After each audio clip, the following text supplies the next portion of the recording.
Stop thinking and start doing. Stop thinking and start doing. Stop thinking and start doing. Stop thinking and start doing with me. Stop thinking and start doing it. Stop thinking and start doing it. Stop thinking and start doing it. Stop thinking and start doing with me.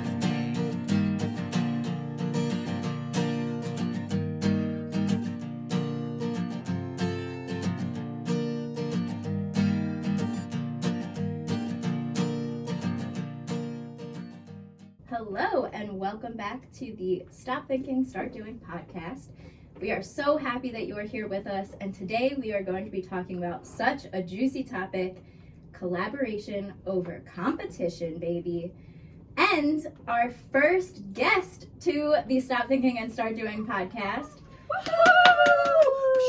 local celebrity, Imagination Yoga wonder, Jessie Jamboree from Jessie's Jamboree. Welcome. Thank you, ladies. I'm so happy and honored to be here. All right, so this is a very interesting topic that a lot of people do not talk about, and a lot of people are not even aware that this is the mindset they are stuck in. So collaboration is the action of working with someone to produce or create something. And when I looked up competition, it comes from the word compete, which is to strive to gain or win something by defeating or establishing, superiority over others who are trying to do the same.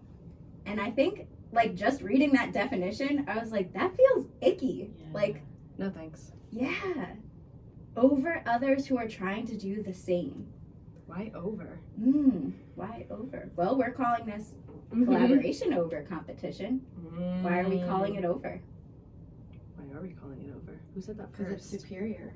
Ooh! I will tell you what She I is think coming about out that gate strong Let's for hear us. it. Continue. Let's go! Yeah, I mean, just sharing our personal wins and our personal best. Like, I was raised as an athlete, so my whole life, my whole mentality was competition and competing with even the people on my team to get the position I wanted to play, and then bringing it to the field, and then competing with the other team, and then just in the training sessions, everything was competition. And that's how I grew up, and that's what my mindset was based off of. And now that I've opened up my perspective to collaboration, it's so much more electrifying and gratifying, right? Yes, I love that. I'm curious. You're talking about the sports teams, and I'm not sports inclined, and I accept that.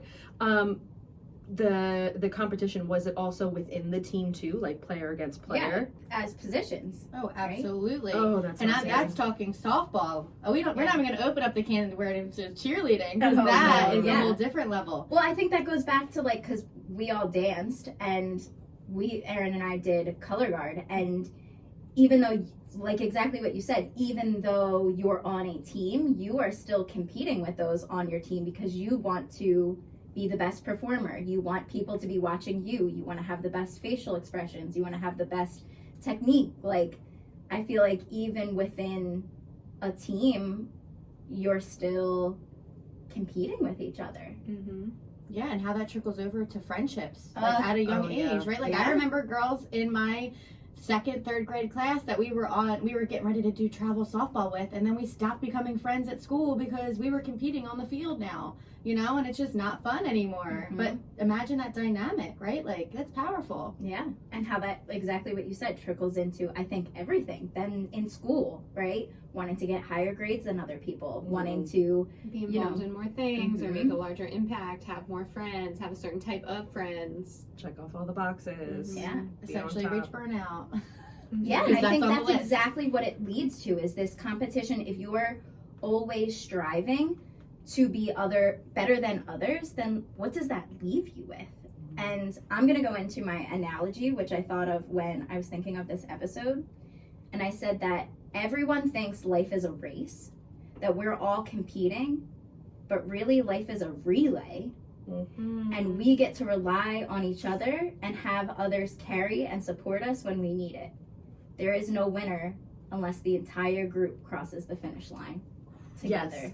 That was beautiful. Yeah, thank you. Thank you for sharing. Yeah. I love that. I love that so much, and that's what I was asking about the sports, because not being on a sports team, but all of the group activities that I was involved in was everyone working together for that common goal. Like, you weren't really competing against each other, or any time where they tried to do that, I was like, why? Like, we all have different strengths that we bring to the table. Like, why is it, oh, that person gets to be above us because they have that one skill, whereas like I have different skills, but that doesn't make me over somebody. As we were sitting here talking, I immediately thought of our favorite Dr. BB, Dr. Brene Brown, and her go-to phrase is talking about power and the difference between power over, right? We're literally using the word over here, but power over versus power with. And she defines power over that it's driven by fear. So Jesse, hearing you talk about, you were competing over each other to, climb on top of each other to get to that top spot, to get the spotlight, and to get all of the help and whatnot. It was driven, I can see how it was driven by fear, in the sense of like, if I'm not doing my best, or if I'm not better than that person, then I'm not worthy of being here, or like I'm not enough. Or again, it feeds into all of those deeply rooted issues that we all lovely carrying around with us now, versus the power with, and inspiring people to empower people with the power with and from within, right? That, like, I love this idea of the relay, because I think that's a great example of how we function and what's really drawn us together as you pass as the baton. businesses. Yeah, you pass the baton in the areas that you need help or support in. Like, and that together is stronger than everybody going, like, versing each other. And something you said, Erin, was, I went back to the box episode after Yes. hearing you say this, is climbing over each other versus building each other up, right? Like, getting out of our boxes, flipping them over, and helping one another climb up and say, like, yes, me and you, and you, and you, and lending that hand out, versus I'm thinking of the competition of literally climbing on top of one another to get to the top. And how lonely is that? Yeah, and think about the sports setting.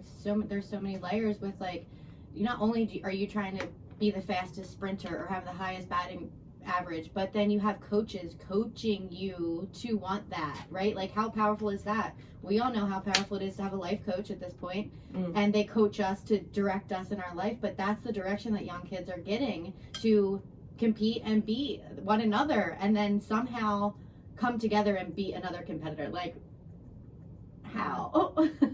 It's all toxic.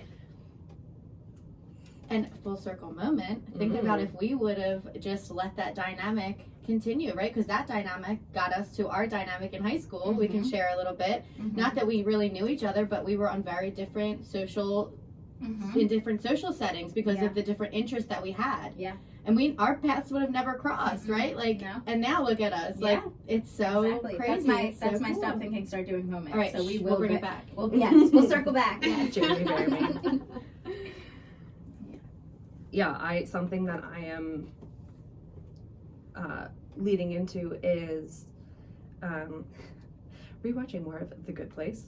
Speaking of, one of the lessons from an episode was talking about, like, first, when we are embracing the sense of community, we have to get over the hurdle of me versus us, like what's good for me versus what's good for, like, the group, and actually, like, embracing the vulnerability of being in a group, right? Because again, we know that we only have control of ourselves, and there's so much about us personally, right? Like, as individual people, that then we project past and insecurities and fears and all these other things to the us that we have to get over to really embrace that us, right? So again, using like a sports or some kind of like a team setting, it is embracing that us at that point, but then it gets flipped on the other side of now it becomes us versus them. So there's always that competition feel of like, okay, like now we have our people, we have people that we have commonalities with, we share common interests, we share common goals, we know how we can work together. Okay, but now we see that group over there, and that group doesn't fit with us. That group, we don't have common interests. So now it's competing against them instead of looking at them and being like, wow, like these are so many great strengths that you offer, and it's different from what we do. And I'm sure that there's some way to find that collaboration, to find that connection. Again, going back to your initial definition, Alicia, of the action of working with someone to produce or to create something together. And that gets to be defined as however you want to and in whatever context that you need. But it starts with clear and direct communication.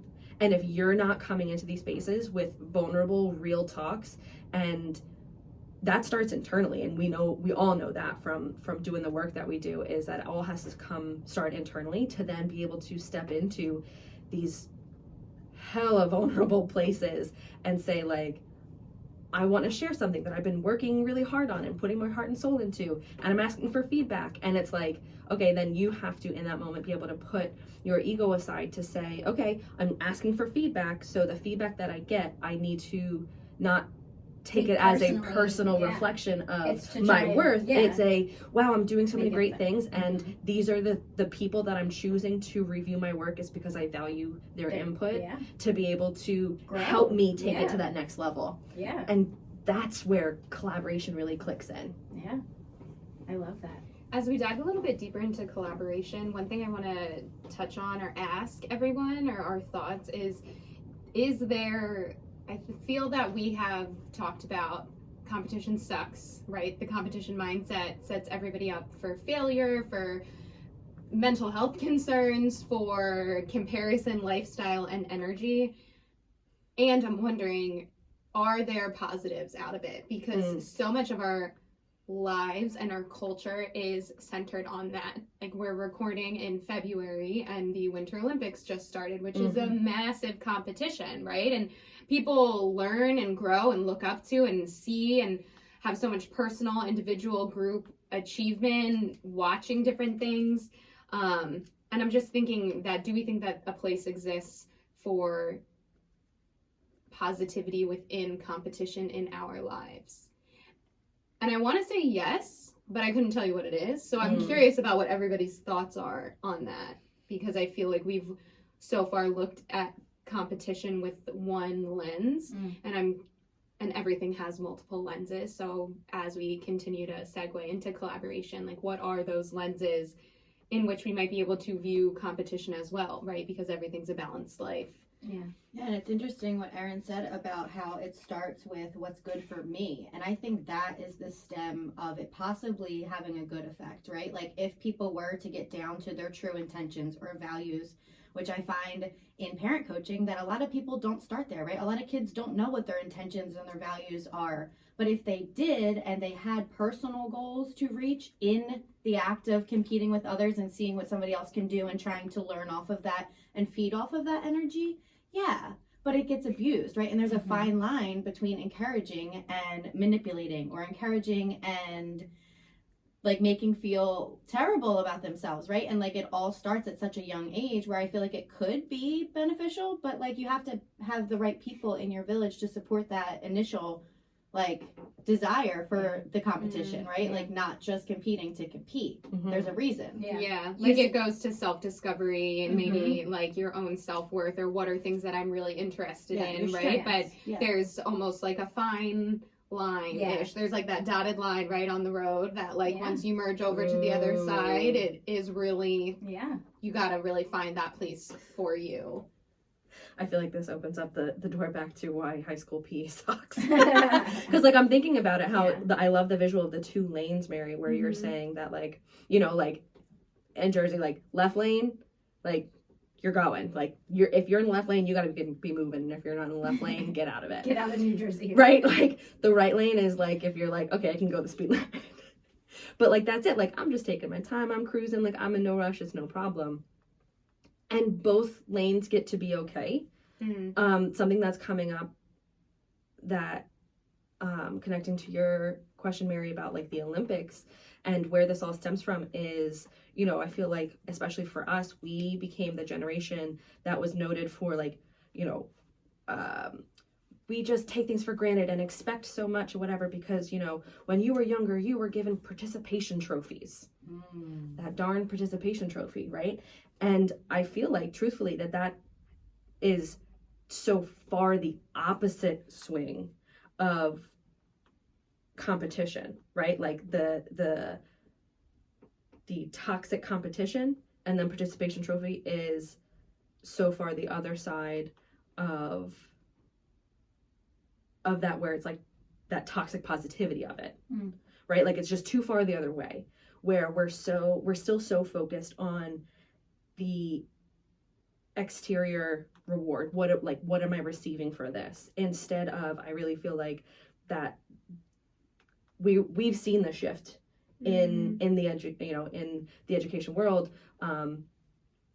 from our kids' perspectives, that there has been a shift more towards the intrinsic rewards of wanting to do something and wanting to be good at it because they're choosing it, because they want to do it, not because they want to prove it for someone else, but because they want to prove it for themselves. Yeah. And I think so. My answer to that is like, if it's a healthy competition, whereas you're all using it to grow together, like seeing somebody else. I'm thinking back to like Color Guard, and like when people would get critiqued on performing, I would always listen to the critiques and also apply it to myself, because I wanted to, like, I strive to be better for myself. So I feel like if you're not viewing it as like, I'm doing this because I want to be the best, and viewing it as I just want to be better, and using the inspiration that other people provide as your fuel to continue to grow and see, because I think if we didn't have competition, right, like if we didn't view people as above us or doing better than us, then like they're the people, instead of viewing it that way, viewing it as like, those are the people that I'm working, like they show me what's possible, and showing me that I can work towards that too. If they can do it, I can too. And switching that narrative to being like a toxic, I have to do better than them, but saying like, me too, like for them and me. Yeah, so that really, and I mean, this is gross, that it's competition and collaboration, right? Does competition lead us to a place to then be able to and want to and have the personal, physical, mental, and emotional space to say, yeah, I also want to collaborate to get better, because this healthy competition has shown me all the more that I can achieve that maybe I limited myself into seeing. Damn, and Yeah, all the time keeps That duality. it's heavy. Yeah. And I think, like, I love what Jesse said about, like, it gets abused. And thinking to the adults in our lives at those young ages that did push us and word things to be better than other people. And just, like, saying to adults now, like, we have to do better for our kids. Like, that toxic competition is not going to lead them to good places in their lives. Like, using it and abusing it in a way that just makes others feel inferior, and that if you're not as good as them, then why are you doing it in the first place? And it's nothing is about that. You're allowed to try. Imposter syndrome. Yeah. Gross. And yuck. Oh. That's what it is, though. Again, think about that. Like, you won't start. Excuse me. Hello, mirror. I won't start. Mirrors up. Mirrors up. I won't start because I'm like, well, someone else is already doing it and they look to be doing it better than me, so why even bother? And who am I to? Yeah. And what that dialogue does from a parent perspective to the child perspective, not only does it have like this competitive nature between them and their peers, but then what happens to the narrative in their head, right? If a parent is telling them like all this toxic stuff about how they're showing up and how they're competing, or lack of competition or whatever that they're saying to them, that's then the narrative in their head, right? It's not how they just feel about the relationship they have with that peer, but it's the way they feel about themselves. And we have the power to do so much better, you know? So like, let's do better. Yeah. Yeah. Yeah. Watch the Mighty Ducks. We watched the Mighty Ducks this afternoon or this morning, and that's kind of the theme of the coach's journey. Of when he was a kid, he was told by his coach that, you know, the game's only worth playing if you win, and it was up to him to make the final winning shot on, like, you know, the ultimate playoffs or whatever, and Pee-wee hockey, and he didn't make it, and he made that part of his identity, where then he turned into, like, he became a lawyer that was only focused on winning the cases, and he didn't care about what it took for him to do it and who he had to become for him to do it, because his narrative was, well, I just have to win because I didn't win in this moment, and that's defined my whole life, so now I have to make up for it. Ew. So is that the inner hurt of these adults? Yeah. Like, shining through in the, like them living out their inner struggles through kids. Absolutely. Like that cycle of, like, talking about, if you don't heal your inner child, right? If you don't heal your inner problems, it's projected into the kids. And how much kids of are that? watching, they listen, Yes, they absorb everything. They pick up so much more than they give credit for. And then again, you hold on to that story from, that was the age, like, that's, you keep retelling yourself that story from that point of view. And again, at the end of Mighty Ducks, beautiful story, where, you know, he sees his old coach, you know, interacting with his now current team, and he's like, wow, like, I'm so mad at myself for spending my entire life caring about what you think, when, like, you're not the person that I thought you were, because now I'm seeing who you really are, and, like, there's so much more to this process, to these kids, and, like, you're an awful human being, and, like, bye, I'm not letting you control my life anymore. And, like, that was really cool to see. Yeah. I'm getting, like, this visual of, like, kids are not your vehicle to do the things that you didn't get to do, or achieve the things that you didn't achieve. Like, how many of us carry that for our parents' story of, like, they're like, well, you have to do this, you have to be this, because I was never allowed to do it, or I didn't accomplish it, so I'm going to put all my hopes and dreams on you, and you don't get to choose because I'm the parent and I control everything. I'm going through a very dark journey. Until you have a choice, and now you have a choice, and when you know better, you can do better. And all right. this conversation, I literally, and I mean, like, I'm on this cycle breaking mission with other parents, but doing it with my parent last night, like, saying, like, hey, it's because of, you know, something that you suffered from as a child, and now you're talking to me like this, and that it ends here. Like, that's it. And it's, there's so much power in generational trauma. That's a whole nother story. Ooh, I feel like that's where that went. So, maybe, like, a final thought that I have regarding now collaboration is, we know how so much of our story can come from our family, however we choose to define the word family, whether it's biological, chosen, whatever that looks like, right? Our family, our people. That what does a collaborative family look like? You know, because we think about it, what language was used to us when we were younger that enabled a competitive mindset, whether it was in our family, and then it was taken out to our school systems or after school sports and things like that, right? And that's what gets bred and fostered through those traditional, like, pre-K 12 years. And then whatever post-secondary opportunities people pursue, that's often the language there, right? Is this competition. So if it really comes down to kind of almost breaking that cycle, it would maybe look like that could happen in the quote unquote family, whatever that looks like. And what does collaboration in a family look like, or what does intergenerational collaboration look like? Yeah. And I don't know if we have the answer, but it's obviously it's just something that I'm thinking about as we think about these shifts in all of our lives and the shifts that we're all doing in intergenerational ways. You know, what does that look like, and how does that become a culture and thing for us to foster and grow, and for the world to foster, grow, and receive?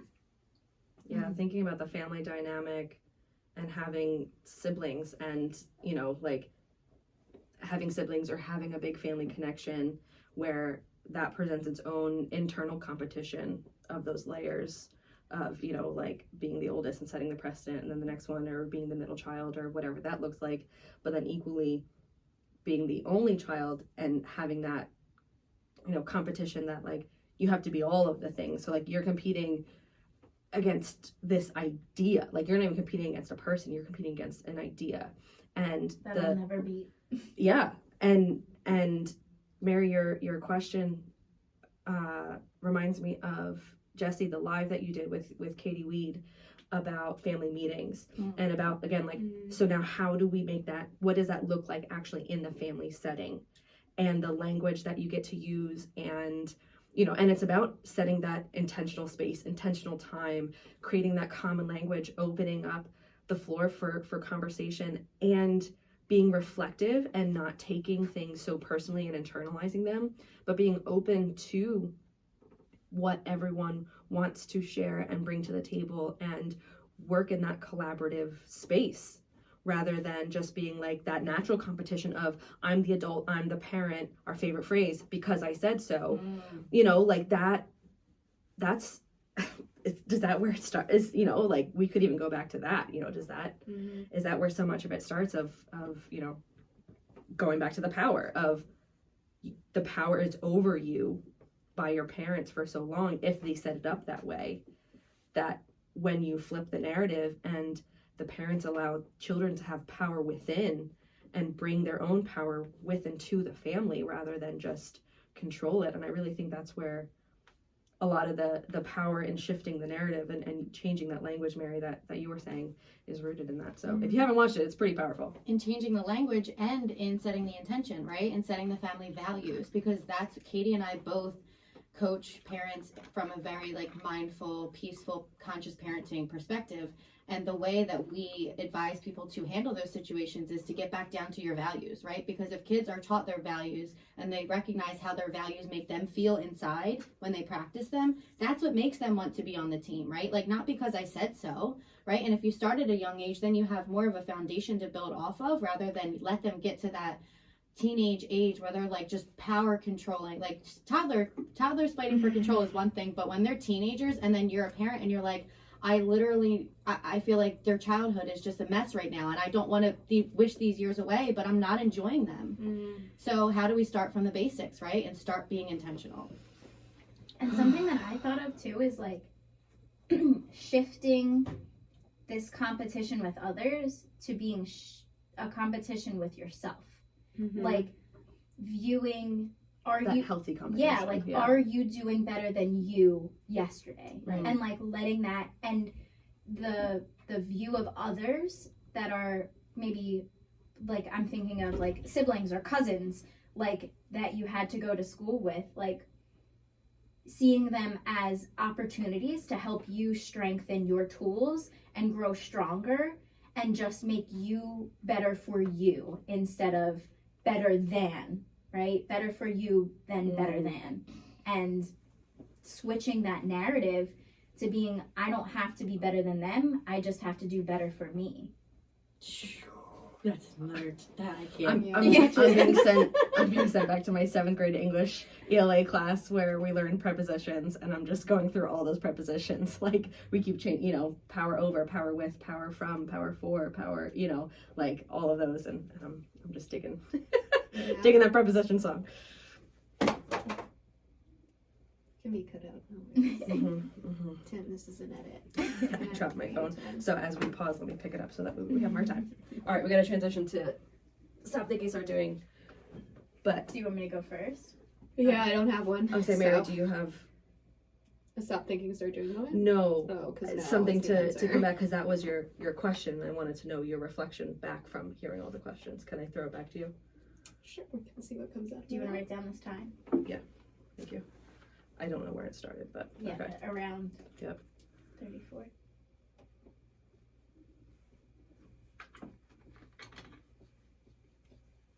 I just have a huge headache right now. Oh no. My head is like, wow. Yeah. Mine kind of settled. What time does that say? Can anybody see? That, hold on. 40, 48, 404. Okay.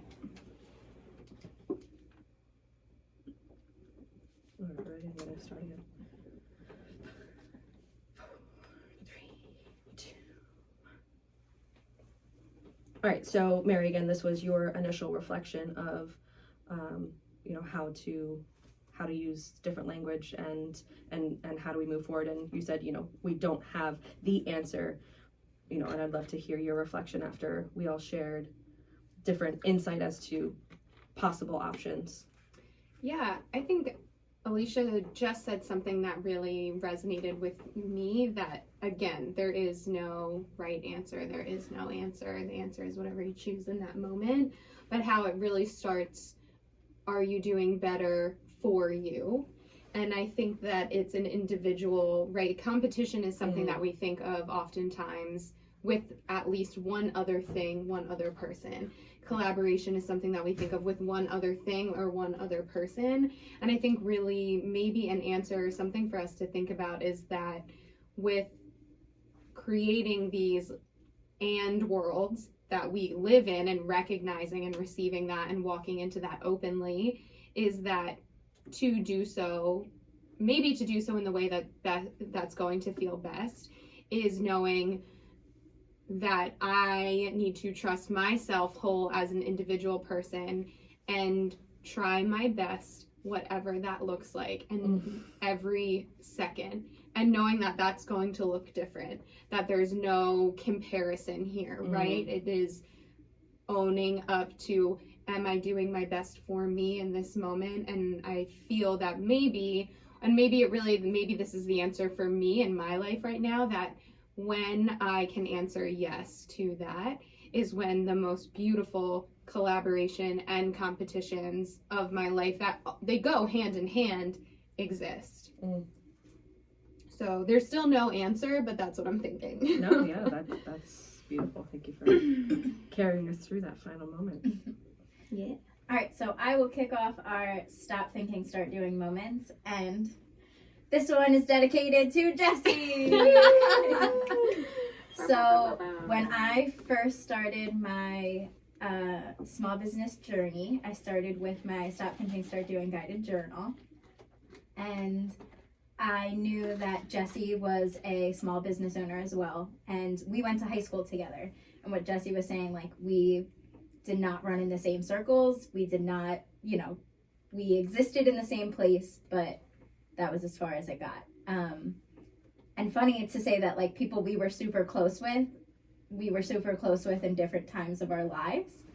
So it's a funny reflection. But when I was first starting, Some might say, it's like it's your mirror. whoa. Welcome, Jessie. So I forget what we were, just probably touching base, talking about like what we were both doing. And you sent me a message that was like, small business isn't for the faint of heart. And that triggered the shit out of me. I was like, who does she think she is telling me? Like, what does she think I'm going to fail? Like, the story that I told myself, right? The story that I told myself about what you were implying. And I didn't ask, right? Like, I didn't say, like, explain more or, like, thank you for the,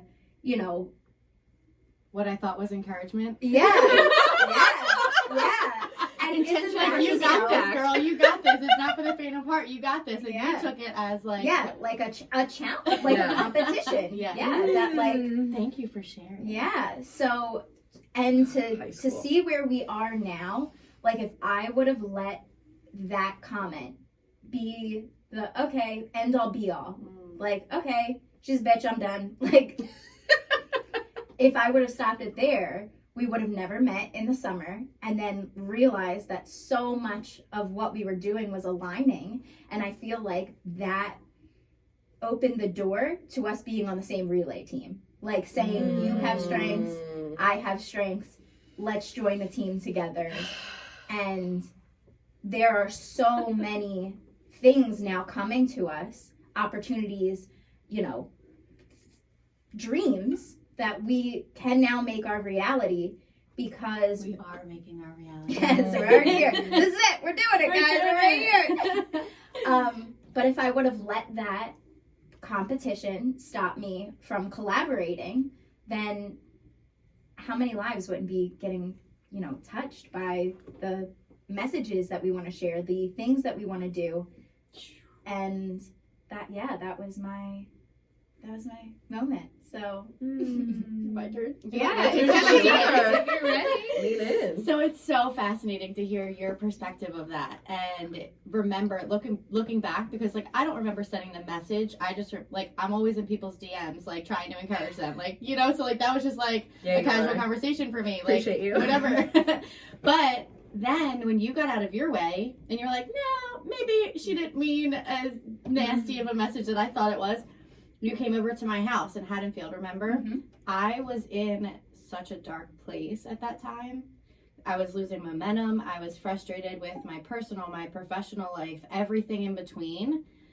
That when we sat out back, remember the magic that our conversation brought us? Like, I don't know if I'd be on this path that I'm on right now, or that I would have pushed myself in ways to reach out, right? Like, to continue to collaborate and bring all these beautiful things to life. So like my stop thinking, start doing moment is that if I trust myself and know my values and reevaluate myself as I continue to compete with myself and while I collaborate with others, how can I go wrong, right? Because now I know that I hold that ability to hold dual energies in my body, right? Good and bad. And I know that I can proceed when I need to, or pull back when I need to. Or like if we're collaborating on something and it doesn't feel right in my body, I stop and check in on myself. And then I am able to articulate what doesn't feel good and then communicate that to you clearly to understand your perspective, right? Not in a competition kind of way, but like in a I'm seeking to understand your perspective so that we can continue to move forward rather than just letting this die out here because I'm annoyed. Coming Really, from a I'm place of triggered. curiosity instead of judgment. Yes, that's and the power. and not letting those feelings harbor in you, Yeah. like Don't internalize because them. that's what ends up being those blocks, those breaks, right? And instead, basically alchemizing them and saying like, okay, I can move on, I can move through this, I can get to the other side. Because when you voice it as the triggers come up, then you release it. But if you build it up, then the triggers come up, and then the trigger seems like it's the catastrophic event that ends everything because you have such a buildup, which we And all it's see such how an that explosion. happened in my life in the past couple days, right? Like where I didn't know how to express myself, I let it build up, and then that one trigger threw me over the edge. And then, I mean, not saying there's no point of return, but right now I don't have an interest in rekindling because I had so much energy built up on that event, right? Like, so there's a difference in feeling your trigger and leaning into it, understanding why you're triggered, and then just like getting triggered and like curling away. Yeah. Beautiful. Seriously. Thanks for being here. Yeah. This is beautiful. So happy I move out of my own way to Yeah. Yeah. hold hands. So happy I could trigger you. Yeah. Best trigger, best trigger. I feel like that naturally rolls into my stop thinking, start doing moment. It actually started, again, unfortunately, Jesse, when you came to the scene.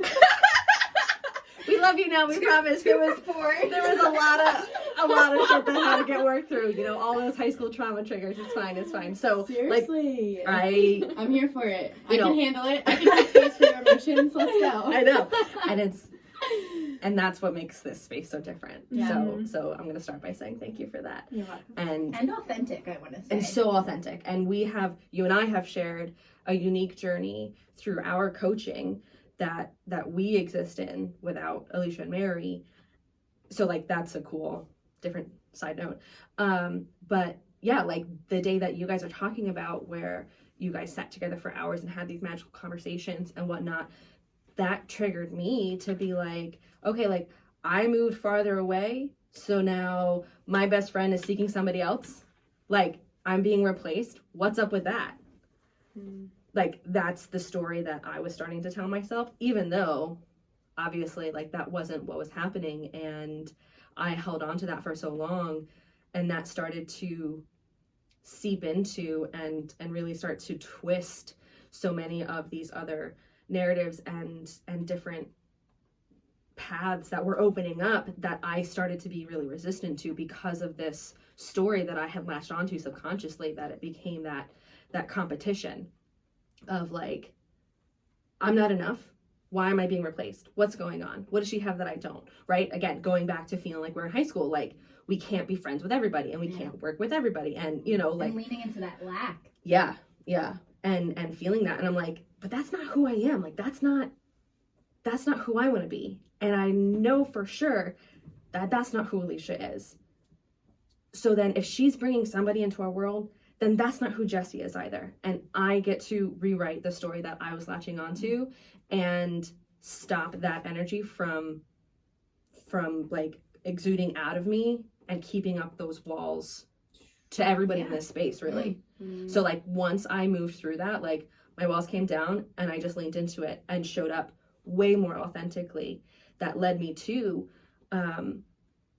you know, when we do our collaboration, you know, business meetings and such. And, you know, I missed one that you guys were able to, you know, plan out all of these beautiful events that I'm so stoked for and all of these things. But like I was doing other things and I couldn't make the meeting. And then I got caught up. And, you know, Alicia shared like, okay, this is the breakdown of all the different tasks leading up to the event and the day of the event and all these things. And as she's sharing it, she's like, this is what I'm doing. This is what Mary's doing. This is what Jessie's taking care of. And this is what you can do. Right. So like, I'll say like, I didn't get to choose mine. And the beauty of collaboration is that these women see who I am and know my strengths, that the tasks that they delegated to me matched what my strengths were. Yeah. Right. And then the things that they were taking care of are all the things that I know I don't want to do it, you know? So I'm like, oh, sweet. That's the part that I don't want to do. So like you complete that part that I can't, that I'm choosing not to do, that I've chosen not to do in the past. So like that helps to show me that like I have these big dreams and I've always had these big dreams and this energy and wanting to do all of the things. And I've always tried to do it alone. And I've realized, shit, I can't do it alone because my strengths lie in this. And then when it comes to too far from my strengths, I struggle, I fall down, whatever the things that, you know, like naturally because life is happening. So then I'm realizing, okay, I don't want to do it alone and I don't have to do it alone because, you know, like Jessie, you bring your experience and your expertise with the little ones. And I love that because that's not for me. You know, like give me your teens, give me your middle schoolers, like that's my strength and I can recognize my strength. And it's so cool to see now how pulling people in help to create and finish or create a bigger puzzle, create that bigger picture rather than everyone working individually. So I just thought that was really cool. And so again, thank you for being here. And we have so much more of our journey to continue that I'm so excited. Yeah, and I want to throw up that mirror to you really quick because I'm so proud of you for getting out of your way. Because not only did you get out of your way to be here in the way that fills you up, but it's created this dynamic that now we're all being so vulnerable with one another. And you're showing people that are being triggered, that are 10 steps behind us, that it's okay to be triggered. Lean into that. If you want to be here, join us, right? Like we want you to be here, but we are setting the dynamic for the people that we're welcoming into our world. Yeah. And that is so powerful. That's so I'm so proud cool. of you. Yeah. It's like setting the standard. Yeah. Like we are inviting you to come along with us. And when you decide to join us, like know that. Listen to the podcast. Yeah. Come join the membership. Yeah. Come see what we've got going on. Yeah. Oh, And I cool. love, Erin, the visual of the relay race again, like understanding that when you are part of a relay team, each person has a specific job to get the team across the line together, right? Like each person has that, like you have that last runner who is sprinting to the ends and just has to like, yeah. and no, I feel like I'm at the beginning. You and are. Like, You're like, we got this idea. We're going to do it. Going, this is great. Like, and then I'm like, all right, guys. I think I'm I'm just done. at the end. Yeah. The energy. Yes. Or else my journal, we could talk about that too. My journal would not exist if you didn't. It was like I handed the baton to you for the energy. Like, because I would have quit on doing my journal if you didn't say, Yeah. Thanks for being our generator. man. Yeah. Wait, do the dance.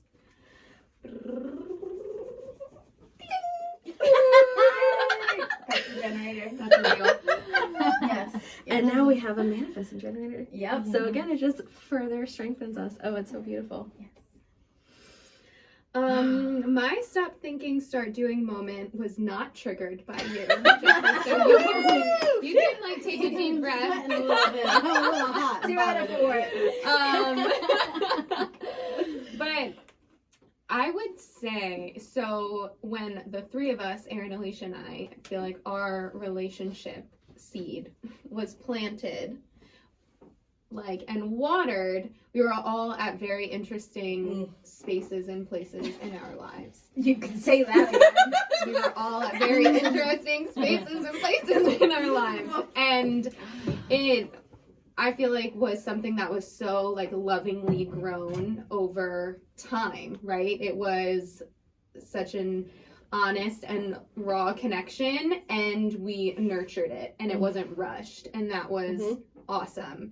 And really kept starting to come, not starting, but I think things really started to like pick up the pace this summer and fall.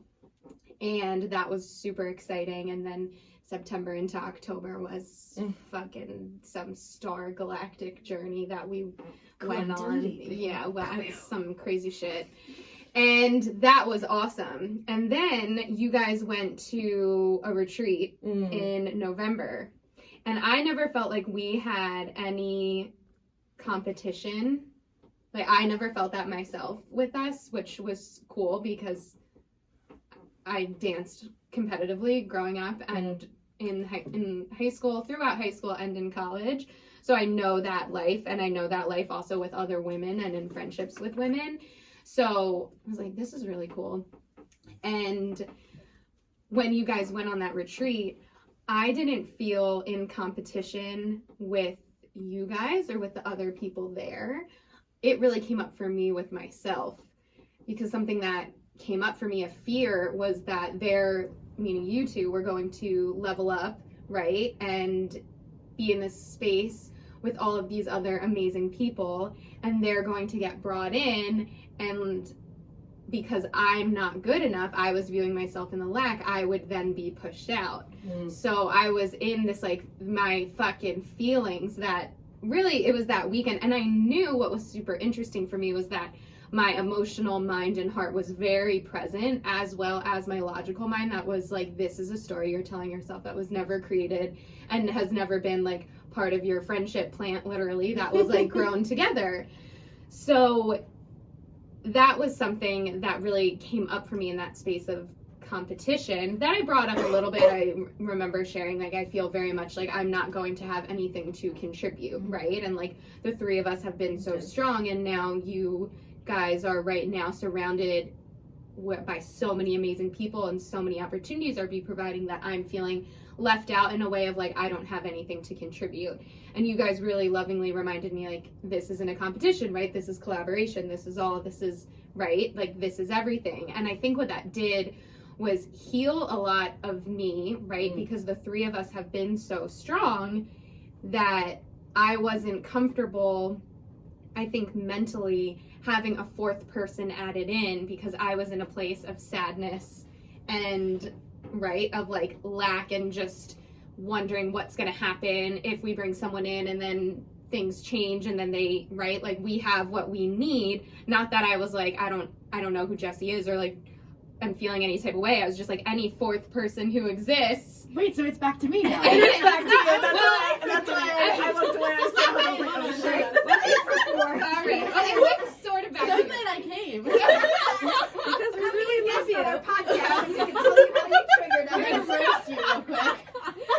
But it wasn't you. It was any fourth thing, right? Because something that we've talked about is how, like, right, these like tables have strengths of like when you have 3 legs, right? And like that's strong and sturdy. And I was like, so I was triggered as fuck. Like, you guys went on a retreat, and I was like, it's fine, like, I'm fine, like, and I believed that, right? And all of these things are going to add to beautiful collaboration.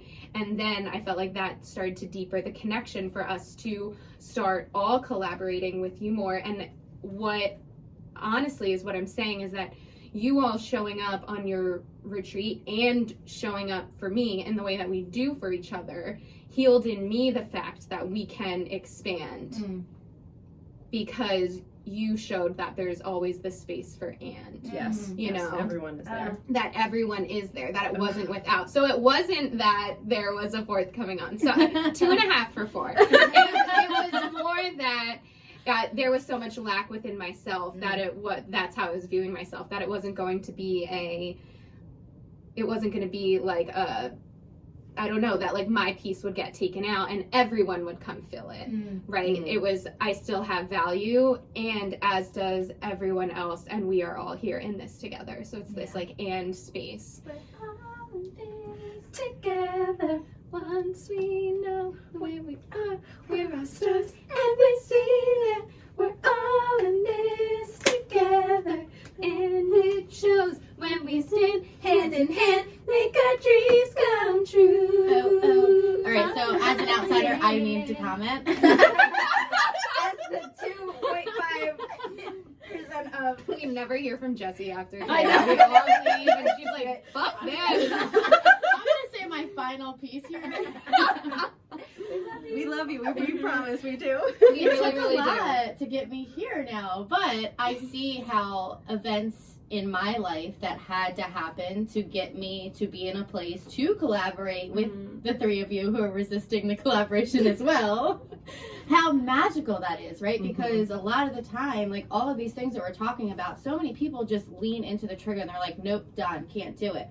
I got triggered in ways that I had to lean into really hard, heavy emotions, and I had to grieve relationships and situations that I thought were for me that weren't for me, because when I did grieve them and I leaned into the trigger, I grieved them, I felt them, I was processing in order to be able to show up here the way that I show up here, right?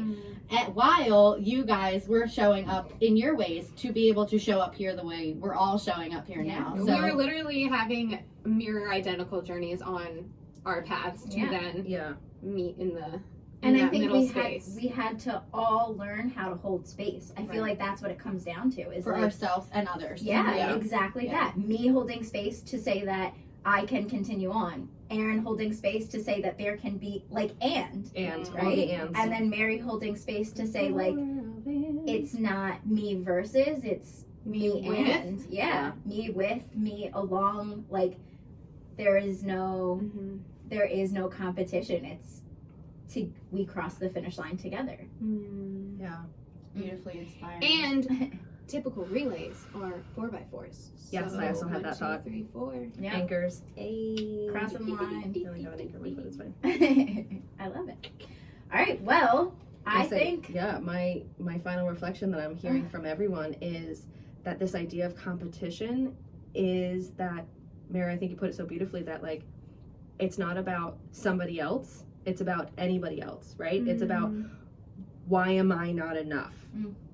Like, why does there have to be more? Why does there have to be someone else? Because that means, right, that's a story that we've created, and that's the narrative that we've told ourselves again and again, is that if someone else comes in, it's because I'm not enough. Like, why am I not enough? Because I can mirror your moment right back to you, Mary, in the sense of like, no, like we're good. Like we don't need another one, you know. And it's like, wait, no. And again, it's not anything about who that other person is. It's all about internal of why am I not enough? Why do you need more? Yeah. So if that is something that you're struggling with, you know, that you always feel like you're in competition, that it can only be X amount of people, that it can only be, that there's only room for so much, recognize that there's an abundance of space, that there's an abundance of love, that there's so much more if you're willing to show up and do the work for yourself first. Because Jessie, I feel like that's what you were saying, was that we all were doing our own work through very similar journeys to get here. And that's not that these journeys are over, because things come up and things happen, and it's about being willing to show up and be vulnerable to move on, to have those powerful conversations, to not just embrace it in a toxic negative way, nor a toxic positive way. That it's about, these are my feelings, this is how I'm communicating, because this is my contribution, and I would like to hear your reflection and yours as well. And where do we go from here? And if it means that we don't continue our collaboration journey, then that gets to be okay too. Yeah. Because as soon as it becomes competition, no one's winning. Mm-hmm. So again, we extend the invitation to follow us on this journey, to collaborate with us collaborate, on to this join journey. us on this journey, to And walk alongside of us. And lean into your triggers and open your heart. Like, lean into Be the curious, things that not are judgmental. triggering you. Yeah, ask the questions and just hold space for yourself, hold space for others. And I think like that's the rise up so we all can rise up. Rise up in love so that we all can get there. So if you are listening to this message and this resonates with you, we would love for you to leave a review or share this episode, because that's how this message gets out there. And we know it's an important message that needs to be happening. So please continue to follow our journey. And Jessie, if you would share where people can find you. I hang out mostly on Instagram right now, so at Jessie's Jamboree, that's where you can find me today. And Links will be in tomorrow's the another notes. story. Yes. And you always have the invitation to join the Start Doing With Me membership with all of us. We Yes. all show up and do our intentional time. So if you are someone that is desiring to create change in your life, mindset shifts, intentional time, purpose, routine, systems, please come check out the Start Doing With Me membership, because we want everybody to show up and do their best. And the best way to do that is together. And Alicia's teaching is fire. So if you're not there, you're definitely missing out, because you can really level up your life with the stuff that she's coming up and showing and speaking on. Thank you. Oh man, it's kicking my butt, because I need it, and I thank you for it. You're welcome. All right. All right. As we like to wrap up, we say, Okay, love you. okay, love you, bye.